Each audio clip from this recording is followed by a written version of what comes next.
Are you looking for more out of your life?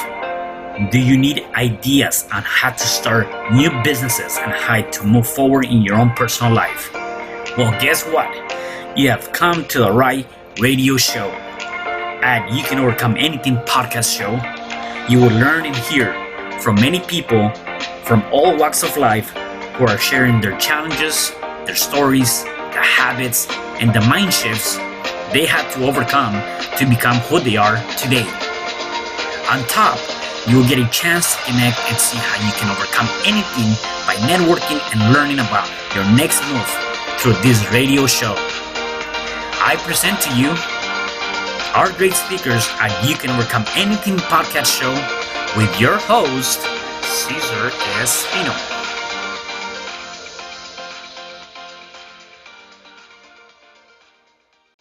Hello there and welcome to another episode of You Can Overcome Anything podcast show. It is your host, Cesar Espino, and today I have a special guest. Her name is Connie Cruz. Hey, Connie, how are you? Hello, I'm well. Thank you so much for having me here. Yeah, definitely. I'm excited to have you because it's actually going to be a little bit of a different type of topic that I normally talk about, yet I think is going to be of a lot of value to the listeners that are watching, and definitely I cannot wait to get a lot of your insight on this. Yeah. So before we get started, though, let me give the viewers a little bit of your background and who you are, okay? So Connie is an intuitive relationship expert and coach from San Diego, California. She believes that everybody can experience an authentic, real love that can be experienced by their own divine love destiny.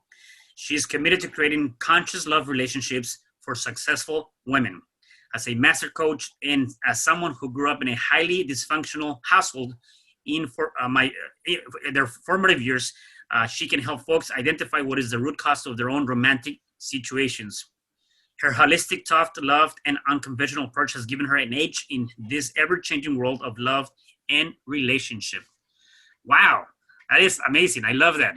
So definitely I want to tap into that. I want to talk a little bit about, first, where are you from, or what is your background, right, your upbringing, and then I want to talk about that experience because that is going to dive into what you do now. Yeah. So I was born and raised in Los Angeles, California. We're neighbors. Yeah, definitely. And I was raised like on the outskirts. So I was born in East LA. So I got my street cred, right? Yeah. But then I was raised like about 20-30 minutes outside of the city.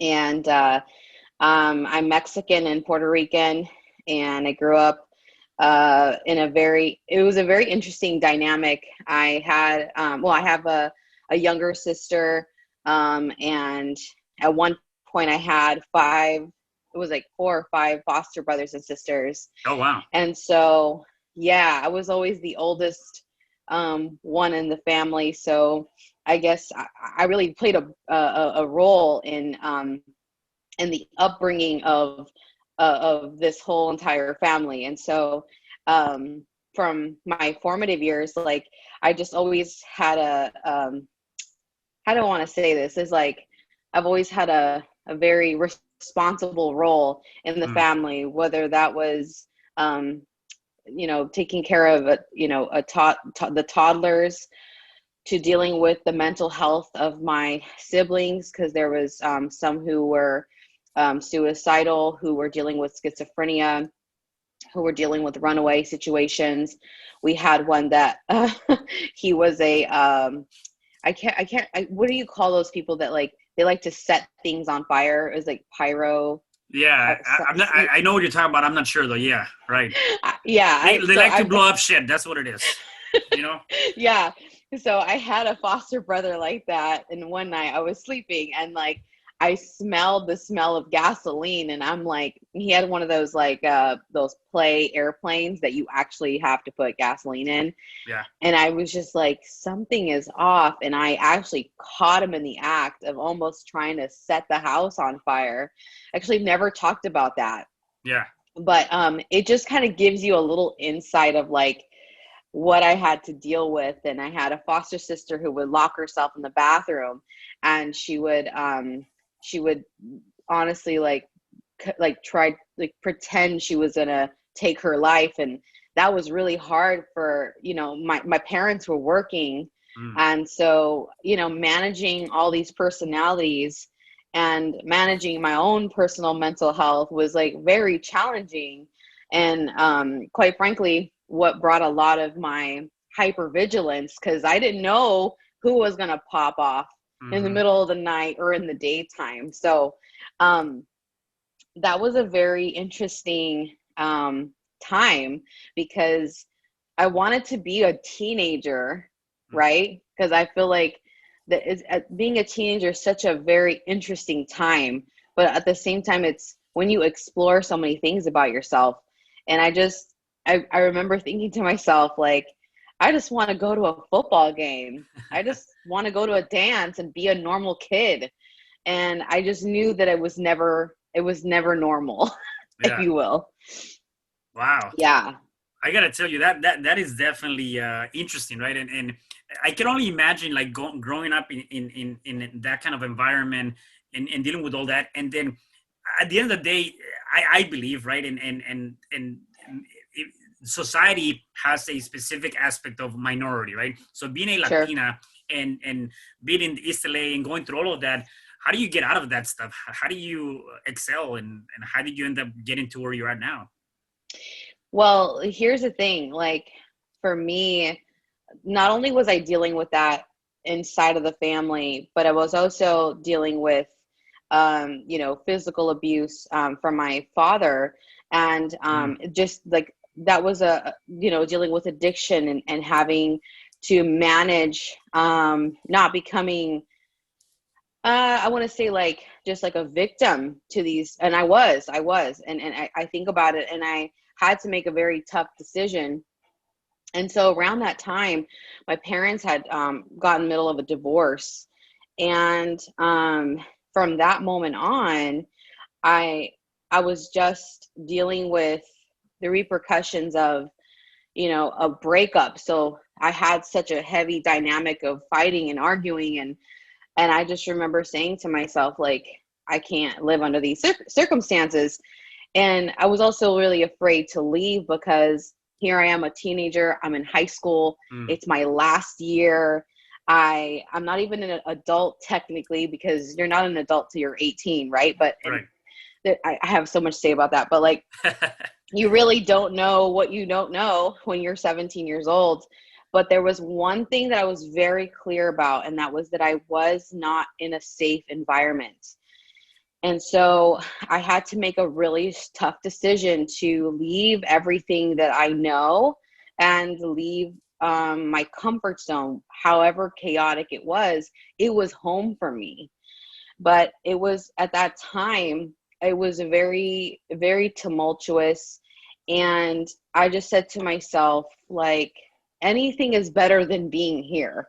And so I had to I say this, and I mean this with so much sincerity, but like, I had to make an escape plan, because it was there was a there was this weird dichotomy of, like, I have to stay here for my family, and this other part of me is like dealing with somebody who no longer wanted me in the household, and was kind of counting the days down, that you're going to be 18, you need to go. So there was this weird emotional thing going on, and I took my exit. I knew what day my dad was going to go to work, and he was going to go extra for the day, and he was doing like a side job, I remember, like on the weekend. And I just took my exit, and I literally called. I didn't even have a phone, because my dad didn't allow me to have a phone in the house. I I just old schooled, like, went to my neighbor's house and then told everybody to come out and go into my room, and we cleaned out my room in like less than 30 minutes. This is Wow. funny to even say this story, but like, you just see like 10 kids like holding my mattress. Like, Yeah. this was literally happening. People holding my clothes. Somebody had my computer, and then we like shoved a van with like my stuff in it. And then I went around the corner and dropped my stuff off at like my friend's house. And then I was just like, I don't know where to go from here. I just don't know. I know I can't be there. And Yeah. so And that was a very like scary situation because I didn't want to get caught. But at the same time, it was like, I don't want to be there. And so that's kind of really what that was like the beginning stages of like taking a stand for myself and saying, no, I'm no longer going to take this abuse, or I'm no longer going to allow this behavior in my life, and just saying, no, I'm worthy of having a better life, whatever that looks like. Because I never knew, I just knew the grass was really greener on the other side, but Yeah. never really knew how green it could be. You know Yeah. what I'm saying? You know what? There's two things, or there's actually a lot of things you said that are, I think they're very, very critical to for us to understand. And I guess the first thing is you came to the realization that you had to make a choice. You had to make a decision, right? And I was talking to somebody about this, that sometimes we believe that the choice or taking that decision is the hardest thing to do. In reality, that's the easy part. The easy part is to decide that I don't want to be in this relationship anymore. The easy part is that I don't want to be in this environment, that I don't want to be on an unsafe environment. The easy part is Totally. that I want to have a better future, even if I don't know what that looks like. The hard part is going through that process. And so a lot of times I think people tend to overlook at that, and they focus too much on the decision, and then that's why they don't take the decision, because they feel like, well, if I decide this, I'm going to end up failing, right? So I love the fact that Totally. you mentioned that, what, nah, that's it. I'm not going to be in this environment. I need to make a change and a choice, right? The second thing is that you knew you wanted something better, even though you did not know what that was going to look like. All you knew is that you had faith that it was going to be better than what you had now. A lot of times we focus too much on the aftermath, and we don't trust the process. We don't trust the fact that things could get better, right? And so let's talk about this. You obviously dealing with abuse, being in an abusive relationship, or dealing with that, and then coming to what you are now. What empowered you to do what you're doing now? So, well, so I'll take you back to that moment where I had to quickly become an adult. So, um, I ended up moving in with one of my uncles, and that was a whole like situation in itself.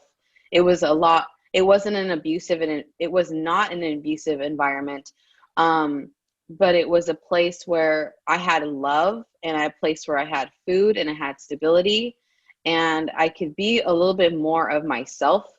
And what happened was like I ended up getting a job working for State Farm, which is really hard to get, like, especially somebody out the gate who doesn't have any experience. Mm-hmm. I didn't even have a checking account or an ID. I mean, I had to like figure out how to get a birth certificate because my dad wouldn't give me my birth certificate. Oh, And I wow. was just like, oh my God, how do I even get myself? And I just remember thinking, I got to go to work. I got to, figure out how to do this. So I grew up pretty quickly. So 10 days after my high school graduation, I had this job, right? And and so I ended up working two and three jobs at one point. And I just became like this hustler, like just like working and trying to make it, going to school. I was going to school full time at the moment. And I was still playing this tape in the back of my head that if only I could make my dad proud by going to college, and Mm-hmm. maybe he'll think differently of me. And I was still trying to like gain his approval of like, maybe if I just become a superstar, um, you know, scholar, make it to Harvard, do something crazy and wild, like that I would finally get the love that I deserve. And I realized that I spent a lot of years and like just that day never came, right? And so I just really really started noticing like how much I didn't like myself, how much I didn't love myself. And I came to a crossroads like right around 27, 28 years old, and I just said to myself, God, I don't even like myself. Like, it doesn't matter how much like I do my hair and my nails and I have a whole new wardrobe and all these outer things. I was just like, I'm not happy and I don't know what this is. And then I I had a conversation with somebody who was like, you know, you might want to talk to a life coach. Mm. And I'm like, I don't even know what that is. Yeah. And they're like, you know, and it was so like in the movies where somebody hands you like this card that's not even the card, and then they write a number in the back of the, you know, Yeah. I just remember it was a 213 number, Yeah. and they're like, you know, call this guy and let him know I sent you. And I was like, okay. So at that time I was like, you know, and then they were like, oh, you know, the investment is this much money. And back then I was like, I never even seen $1,000 in my account altogether. Like, what are you talking about? Like, I got to put a down payment and whatnot. And I just remember thinking like, well, anything is, again, anything is better than what I'm feeling inside, which is I don't like myself, and how uncomfortable I was in my body, how uncomfortable I was with my peers at work, and how I felt like I wasn't getting the respect that I wanted. I wasn't, I didn't feel like a real person, which is weird. I felt like I was very invisible, and that I liked to be invisible, which is so strange for me because I'm not an introvert. I Mm. am definitely an extrovert. Yeah. And so I got into this work by getting support myself. So Mm. I fell in love with it, and I was like, oh my gosh, like I get it now. Yeah. This whole time it was just about asking for help, asking for support. And so that really began my journey with coming home to myself and finding myself again. And it was like it was almost, and this is going to sound funny, but like it was almost like I was born again Hmm. Yeah. into the identity that I always knew I could be. I just didn't know how to get there per se. Yeah. And so that's really where it all started. Yeah, it reminds me of the hero's journey, right? And you go through this cycle in the hero's journey where you kind of die, not physically, but you die, and there you're reborn again to becoming this person that you were always meant to be, right? Yet it's a process. The process is that in your case, you decided to go find some help and ask for some support. Where I think that's where a lot of people create and make those mistakes, that they feel like they got to do it all themselves, or I can do this myself. Yet I always say, perhaps you can do some things yourself, except if you're struggling in any area of your life, how are you going to get yourself out of that hole? If you're struggling, you got to get somebody that can help you with that. And that's kind of what you did in your case, which now led to this passion of doing what you're doing, right? So let's talk about the things that you do now. Yeah. So I work with women who have had a rather distressed beginning, you know, let's say dealing with dysfunction in the household, whether that be abuse, sexual abuse, verbal, emotional abuse, and they grow up thinking that they're this way, and they find themselves in these quite interesting relationships or toxic relationships, or, you know, it could be marriages, it could be all kinds of things, but they're starting to see a pattern of like, I'm not happy. Where I'm having a breakdown every single relationship. Where can I breathe? And really, it's just like I'm able to get people, women, or even I have some male clients as Mm-hmm. well, where I get them to really understand, like, this is why, you know, based on your subconscious programming and your beliefs and what you've gone through, they're showing up as in your adulthood, but you're trying to manage it with the emotional intelligence of when you were 5 or 7 or 8 years old. And so there's a mismanagement in the emotional aspect, to where, and usually it's just a suppression of emotions Mm. or not knowing what to do, and just kind of like I want to say like overriding yourself, and like letting just letting life do what it wants to do with you, versus you taking control of like, no, I really, this is the life and love that I'm worthy of, and I'm not going to take any less than that. And so really I walk a process, which is the program that I've designed, which is heal, love, date. So the reason why I've named that program that way is because there's got to be healing. You've got to close the circles, as they say, of your formative years. You've got to start loving the new person that you found and get used to that and be in practice of that person. And then you go and date. And I often tell people, like, a lot of coaches out here are telling you their strategy, the dating strategy, the ability. And I want to say that I love that. And there's a big part here. There's a mindset piece that needs to be put in place before we do all these, like, I can bring in so many people and dates and what have you. It's not going to work, because the programming will self-sabotage every strategy possible known to man. Yeah. And so when I do the work with my clients, I leave, nothing on the table. And then I love seeing the transformation of my clients falling in love with themselves for the first time. And then finding that the strategy, whatever that might be, it's actually that's a very interesting word, but like, just like the ability to show up so powerfully. You're magnetic. Yep. It's so hard to miss you because you're so powerful. And that's the transformation that I love to see with my clients. Yeah. Yeah. I like the fact that you focus on the mindset, because you're right. A lot of people focus on the aftermath.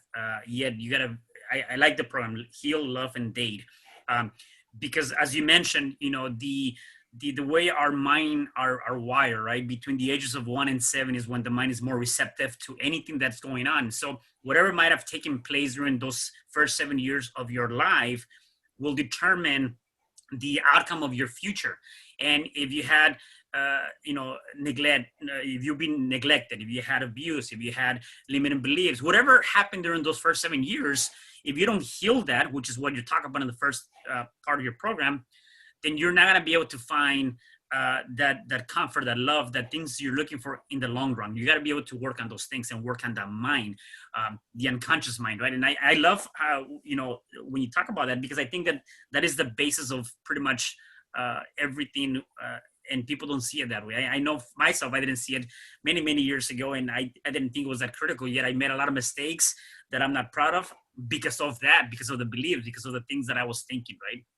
So definitely that's something that I definitely empower everybody to tap into, which is the power of the mind. With your clients, so you mostly do women. You have some male clients that you work with? I do. So it's funny because when I started my practice way before I was online, so I started making my appearances in 2019. And online. And before that, I was doing workshops, and I was completely offline. So I worked predominantly with men and women all the time. Yeah. But there was a calling for me to work with women. So a lot of my branding and everything that I do, company name is Queen Maker. And it's just really like it's such a service to the world when you become the queen. Like it's just a whole nother level.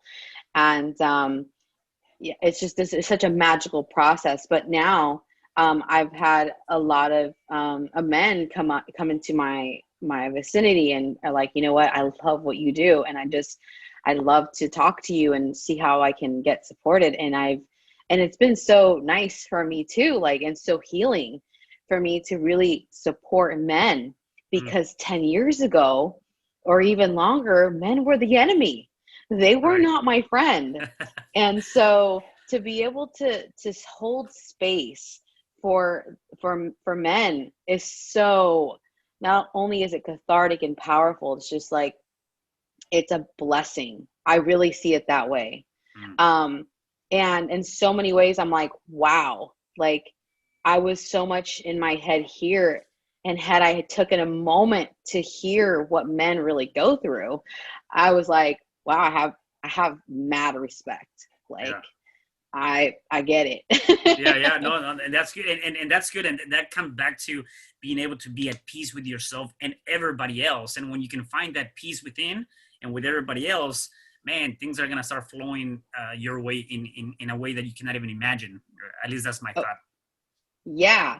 Yeah. So it's been nice to view men as like amazing human beings as well. And like coming from a place where I was absolutely terrified of men. And I felt like I had to bring this masculine energy and this, like, I don't like you and get away from me. And like just a whole different vibe now. It's like I'm so welcoming. And a lot of times when women go through these traumatic things and they have a father wound, because they're right, there's a mother wound and then there's a father wound, Mm-hmm. and see them trusting men, and how amazing is that? And Yeah. then also men trusting women for the first time. Like it's so powerful. I'm just getting the chills right now. Yeah. Like holy shit. Yeah. It's a big deal. No, that's awesome. And so your program, I think you have a program that's about 12 weeks. How soon do you see, and I know it varies from person to person because we all are going through different things in our lives. What is the average time that you start seeing that spark in people's eyes and that little transformation? I know it's a process like anything else. Sure. Except how soon do you start seeing like, man, this is like really helping them positively and impacting their lives? It's so funny. I just recently switched it from 6 weeks to 12. Oh, And the reason why is because I wanted people to really gauge their wins. I mm, wanted them to really sit with their wins. I was like, man, 6 weeks flies like that. right. And so the magic starts happening right in the middle of the program. Like Mm, it's like the beginning, middle. And I just see everything start to make sense. yeah. Um, and I just get excited because that's like the thing that I love the most. And I, it's just so powerful. And I just wish everybody could take this, right? So they could get so much. And the thing is this, is that everybody has different reasons why they're coming into the program. It's not really about, I want to go get married, right? Some people are just like, I want to just date myself. Mm, There's some people are like, I just want to go on a date. Like it's been a while. yeah. Or, sometimes it's not even about romantic relationships. Sometimes it's like, I really could use some people skills. Like I don't know how to relate to people. My interpersonal relationships are not doing so well. And, my self-esteem in the arena of dating isn't as high because I've made some oopsies around in my lifetime, and I want to clean that up. And there's also like a moment where there's so much deep compassion, because a lot of my clients are high performers, they are entrepreneurs, executives, and they're sometimes the hardest people on themselves. And so to see somebody love themselves for the first time and hold space and compassion and as somebody who never does, you're like, wow, what a difference. Like you're so much nicer to yourself. Yeah. It's so amazing to see. So, yeah, Yeah. So you talk about that loving yourself and knowing yourself is the key to success. Can you elaborate absolutely. more on that? Yeah, because what happens is, and I'll try to condense it as much as I can, Mm-hmm. is that like when you don't have an identity, when your identity has been formed by every single person other than yourself, it's really hard to love yourself because it's just a compilement of, you're just compiled of different identities that other people have given you. Mm, When you're able to clean that out and really see yourself for who you are, it's life changing. And one of the things that I notice across the board, and this is men and women, is that when you are compiled of other people's thoughts about you, your intuition has been, you've been overriding your intuition for so long that you can't tell the difference between right and wrong, or good or bad, or whatever it is, whatever system you want to use.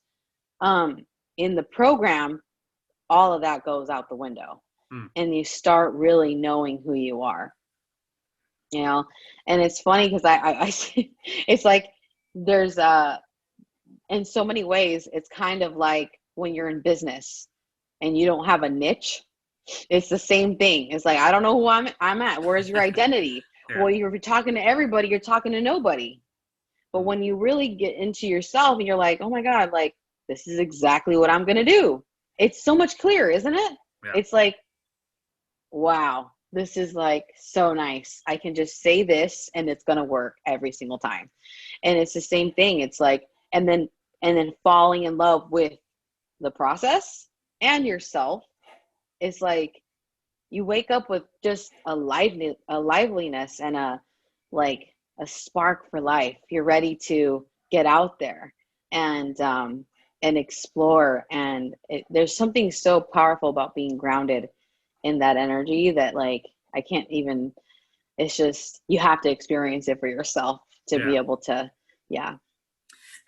I know you're always around, a lot of people, and coming out of the East LA into the space you're in now, you've met so many different people. And one of the things that people have asked me in the past is, well, I want to get better. I know that I want to do this. I want to do that. I want to be a different person. I believe that a lot of that has to do with the people, the associations that you have.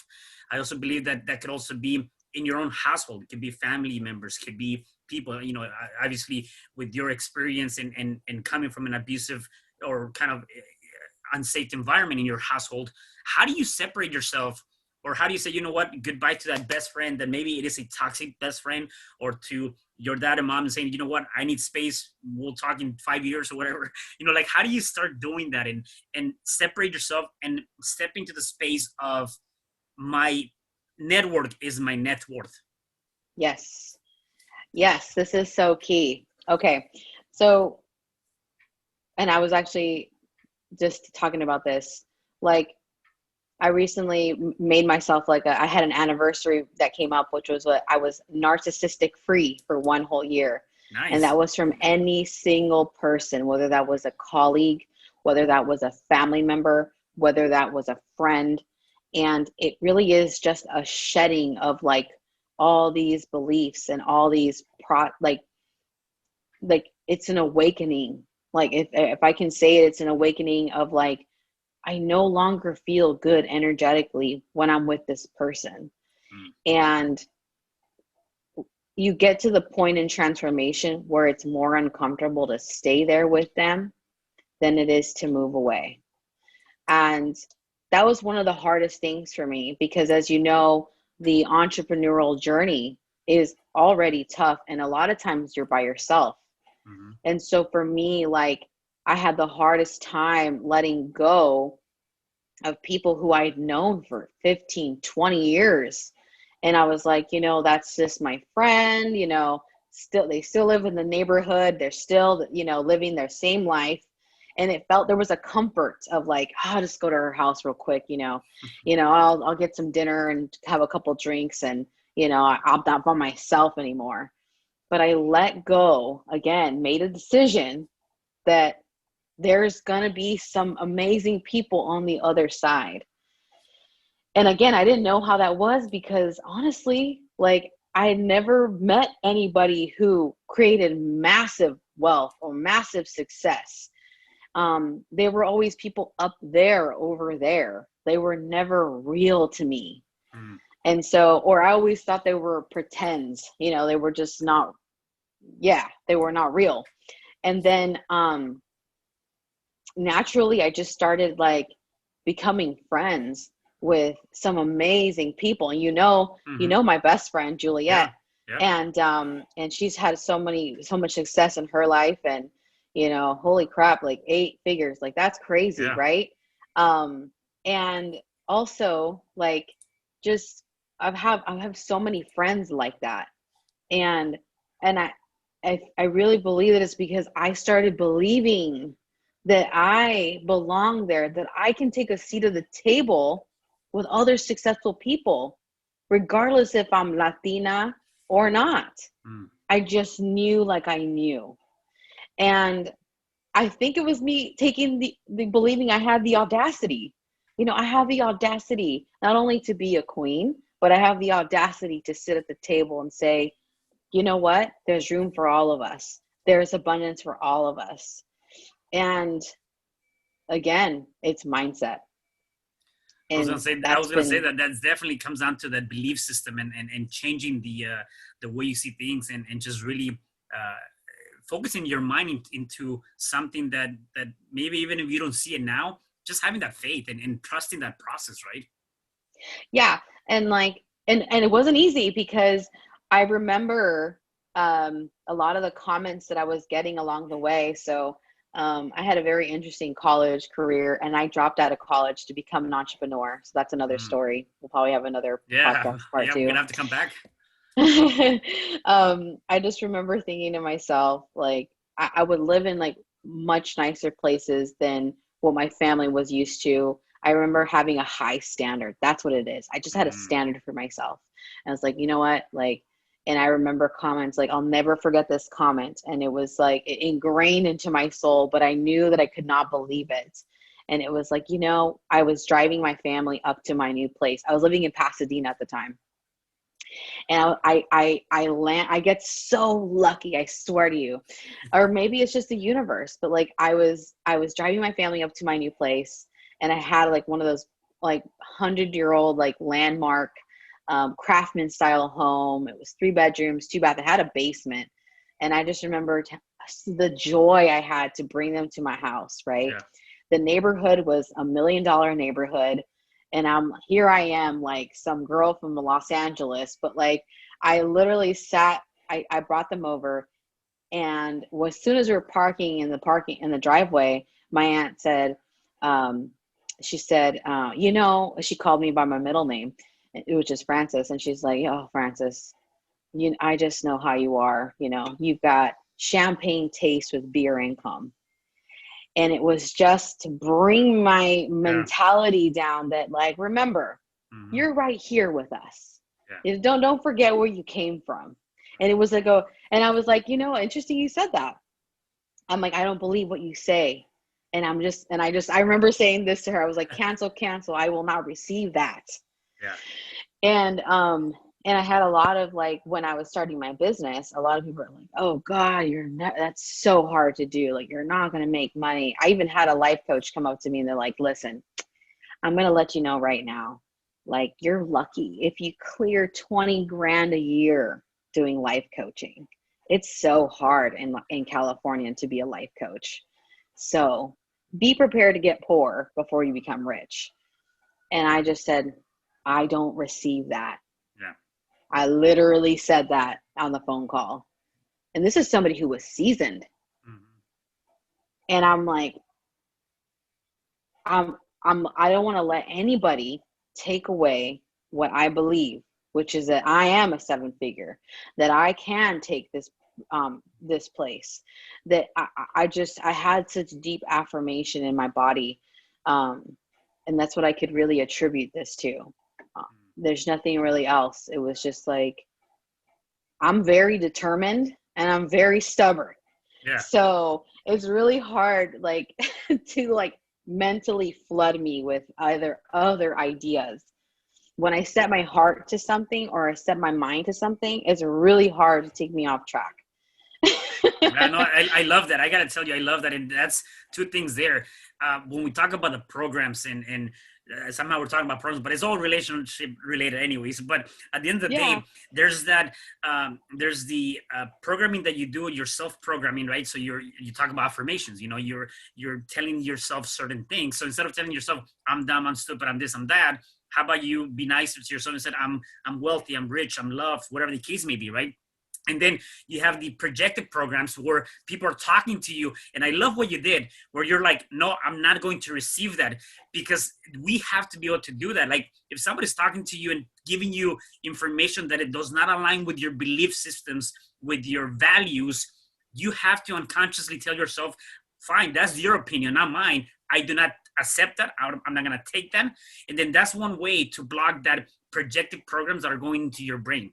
Similarly to like the freaking news and everything that's going on, that is all negative programs. You got to be able to like stop that crap and stop watching that and go look at something that is going to be more empowering to yourself and your life. Yeah. Yeah. I believe that. So, Connie, if people wanted to reach out to you, work with you, where can they find you? So the most place where you'll find me is on Facebook, and it just Connie Cruz. I do have a business page, but I'm not really there too much right now. I'm on Instagram as well at Connie Cruz Coaching, and on LinkedIn as well. I'm on there too, under Connie Cruz as well. So that's where people can come find me. And yeah, I do answer my messages and I do respond. So yeah, I'm here to serve. That's awesome. And then you have a 12-week program. So anybody that wants to jump on this 12-week program, definitely they need to reach out to you. Yeah, we're going to be just coming up soon here. We're going to start enrolling for the new class. So, and then I also do have, for people who do want to have one-on-one support, I do have availability for that as well right now. And usually those are very limited spots.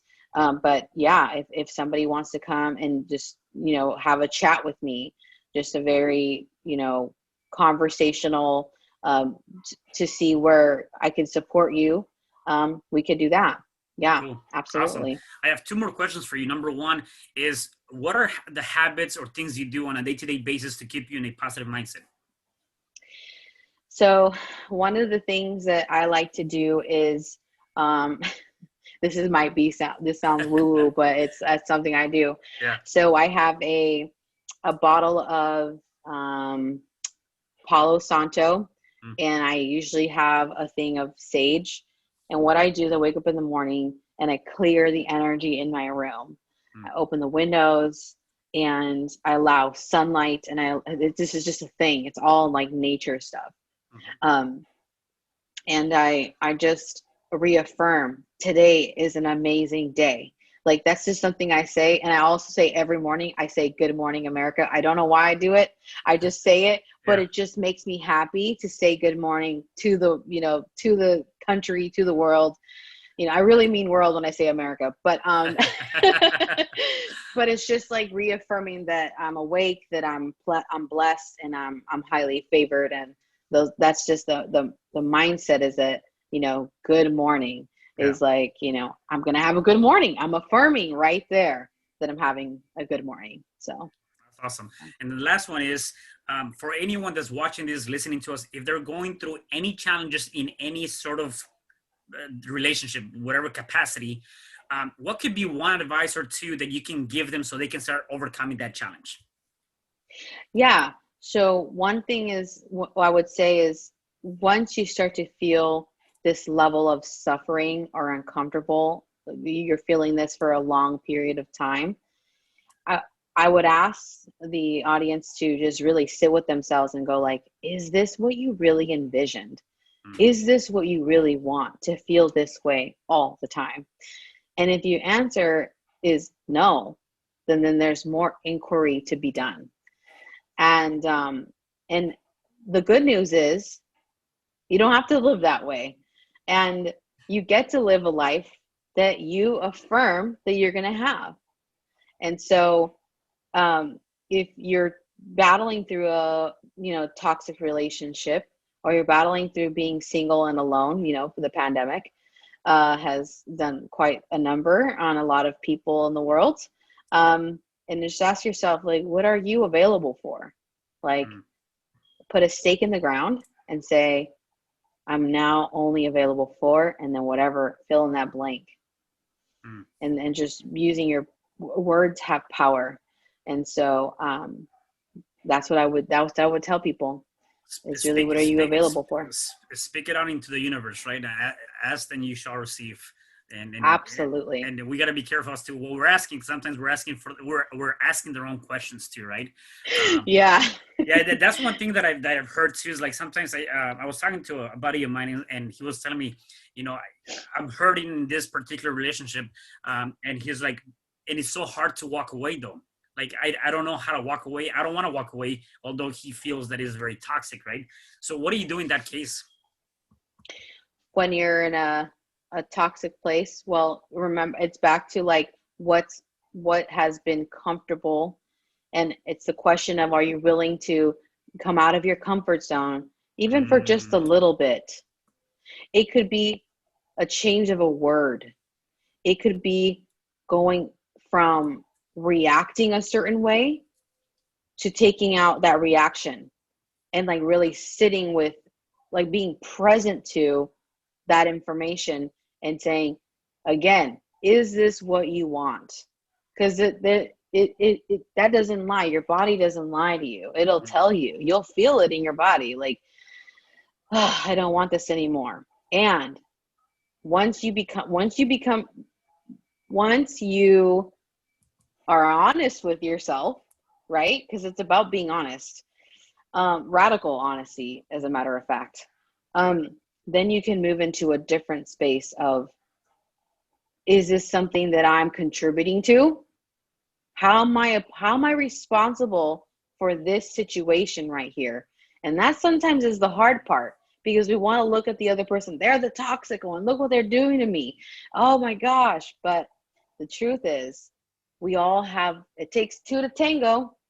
That's what I tell everybody. yeah, yeah. And so what part are you playing? And what part are you willing, what part are you willing to clean up? Your side of the street. And so that's the beginning, is really seeing how you're participating, because you can only work on yourself. Remember, you cannot work on somebody else. That's codependency. That's like, you're not acting and feeling the way I want you to be. That's control. So letting go of that and going, how am I acting? How am I being? And what am I manifesting here? And so really it's just it's a radical honesty check up from the neck up, as they say, and know that, like, this isn't working. Yeah. This isn't working. Yeah. I gotta say, I love that, and there was like so many different nuggets in that last sentence that it can be relatable to not just relationships, it can be relatable to anything from taking full responsibility to being honest to yourself, to being able to get out of your comfort zone into the uncomfortableness to be able to succeed. So, Connie, thank you so much. If there's anything else that you want to say before I let you go. I just want to say that every single human being is worthy of big love. So, a lot of people are like, oh, is this for me? Like, do I get to have this experience? Yes. The human experience is to experience the power of love. So if you're sitting here thinking to yourself, whoever's out there, this message is for you. If you felt like just love isn't for you, you just haven't done it right, and it's not for you anymore, I want to ask you to give yourself an opportunity to re-ask yourself again, like, is that true? Is that absolutely true, that you don't have the ability to experience big love? Yeah. And that's what I want to leave the audience with. Awesome. I really, really enjoyed it. Thank you, Connie, again for being here. Really appreciate you. Make sure you guys connect with Connie. Yes. Thank you so much for having me. This is such an awesome experience. Awesome. Thank you. And for the rest of you guys, do me a favor, please make sure you like, subscribe, comment on this podcast. Please check us out on any platform, your favorite platform, and stay tuned for the next episode of You Can Overcome Anything podcast show. Have a good day. Bye. Hi, I'm Cesar Espino, real estate investor, business coach, and consultant, and author of the book, You Can Overcome Anything, Even When the World Says No. My number is 424-501-6046. In my book, I talk about making the necessary changes to shift your mind for prosperity and certainty. Pick up your copy at Amazon. I also love helping families with their real estate and can purchase your house fast and all cash. Follow me on Instagram, Facebook, and LinkedIn. My number is 424-501-6046. Thank you for having me today. I am so glad you've tuned into this podcast. You can find me at your favorite podcast platform where you can like, subscribe, comment, and share. And to learn more about myself, my services, you can find me at www.cesarrespino.com, or you can also find me at your social media. Thanks for joining me, and I am looking forward to having you at the next episode. And know you truly can overcome anything.